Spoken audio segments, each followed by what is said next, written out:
बहू की बुलेट।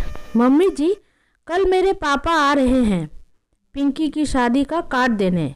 निहारिका ने अपनी सास सुलक्षणा जी से कहा। सुलक्षणा जी, अच्छा, हाँ तुमने तो बताया था कि पिंकी की शादी तय हो गई है। वैसे कब है शादी? निहारिका, 10 मई को। सुलक्षणा जी, अच्छी खासी गर्मी होगी भाई, मैं तो तभी जाऊंगी जब देखूंगी कि मेरे लिए एसी वेसी का इंतज़ाम है। मुझसे गर्मी बर्दाश्त नहीं होती बिल्कुल। ये सब सुनकर निहारिका का चहकता हुआ चेहरा मुरझा गया, पर उसने कहा कुछ नहीं और अपने कामों में लग गई।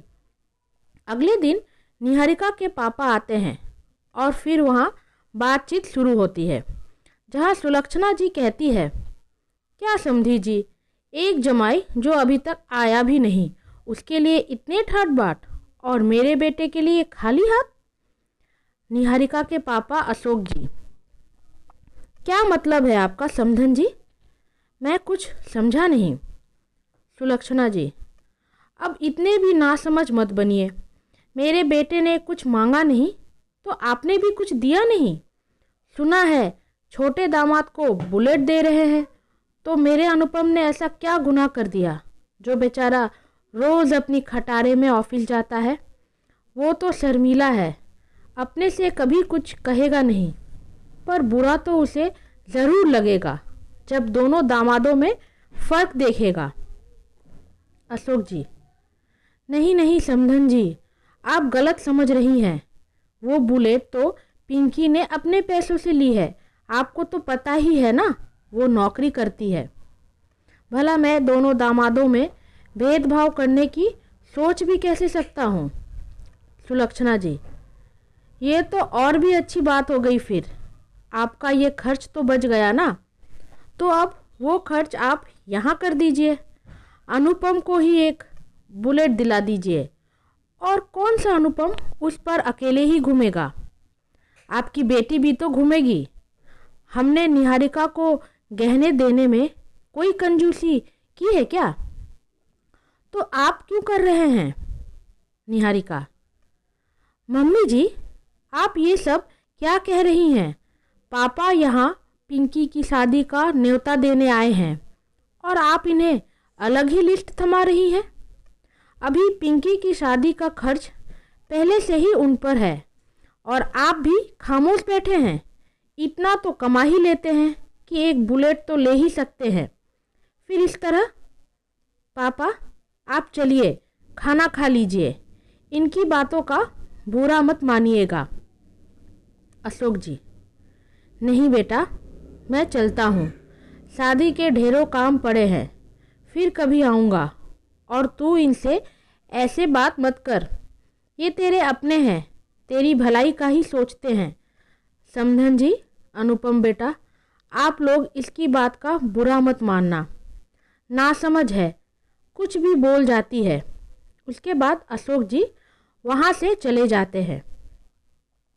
इसी वजह से शादी में भी सुलक्षणा जी नहीं जाती है और अनुपम भी पूरी शादी में उखड़ा उखड़ा सा रहता है। निहारिका को पता था इसकी वजह, पर उसने इस पर ज़्यादा गौर नहीं किया। समय बीतता गया और अब बारी आई निहारिका की ननद पायल की शादी की। पायल एक अच्छी नौकरी करती थी और वहीं से उसकी मुलाकात उसके होने वाले पति से हुई थी। यूँ तो दोनों ही अच्छा कमाते थे, पर सुलक्षणा जी का कहना था, क्या बेटी की कमाई से उसकी शादी होगी? और वो बात बात पर निहारिका को ताना देकर कहती थी, अब इसके बाप की तरह थोड़ी ना हूँ जो बेटी के पैसों पर ही उसे बुलेट दूँ।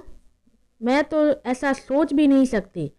सुनो निहारिका, अपने पापा से कहना कि दोनों बेटियों की शादी तो हल्के में निपटा ली, पर पायल के लिए ही सही थोड़ा खर्च कर ले।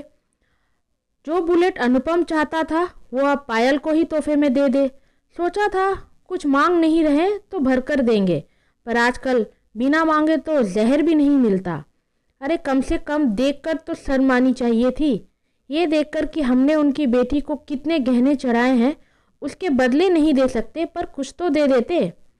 निहारिका सब कुछ सुनती है पर कहती कुछ नहीं, क्योंकि उसे पता था इन्हें कुछ भी कहना भैंस के आगे बीन बजाना होगा। उसके कुछ दिनों बाद निहारिका सुलक्षणा जी से कहती है, मम्मी जी, बुलेट के पैसे पापा ने उनके अकाउंट में भिजवा दिए हैं, तो अब आप लोग ले लेना बुलेट। सुलक्षणा जी, अरे वाह, इस चमत्कार की तो उम्मीद ही नहीं थी। चल बेटा, पायल के बहाने ही सही, तेरी इच्छा तो पूरी हुई। निहारिका, क्या पायल के लिए नहीं था? सुलक्षणा जी, तो क्या, तुमने क्या सोचा, मेरी बेटी को बुलेट चाहिए होगा?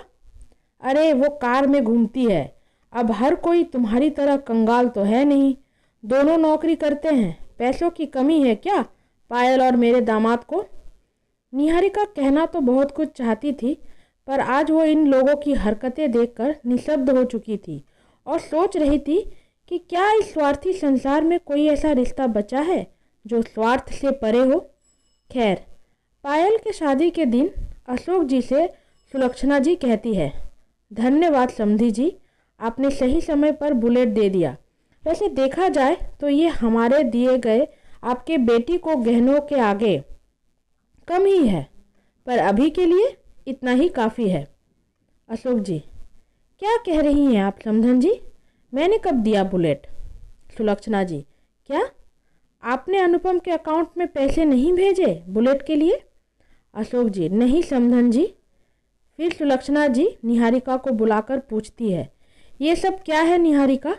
जब तुम्हारे पापा ने पैसे नहीं दिए तो वो पैसे आए कहाँ से? निहारिका, मम्मी जी, आपने मुझे कुछ ज़्यादा ही गहने चढ़ा दिए थे, जिसका भार मुझसे संभाला नहीं जा रहा था, तो सोचा इन गहनों से ज़्यादा ज़रूरत इनको बुलेट की है। बेचारे खटारे पर कब तक ऑफिस जाएंगे, तो उन गहनों को बेचकर इन्हें बुलेट दिलवा दिया। सुलक्षणा जी, क्या तुम्हारी इतनी हिम्मत? देख रहे हैं समधन जी, आपकी बेटी की करतूत, यही सिखाया आपने अपनी बेटी को कि दूसरों की चीज़ों को बेचकर अपना काम कैसे निकाले। निहारिका, बस मम्मी जी, पायल की शादी में अगर कोई तमाशा खड़ा करना नहीं चाहती तो इसके आगे और कुछ मत कहना। दूसरों की चीज़ कैसे हो गई मम्मी जी? जिस तरह मेरे पापा के चढ़ाए हुए गहने इनके हैं, उसी तरह आपके चढ़ाए हुए गहने भी मेरे हुए, और उससे मैंने आप लोगों की ही भूख शांत की है।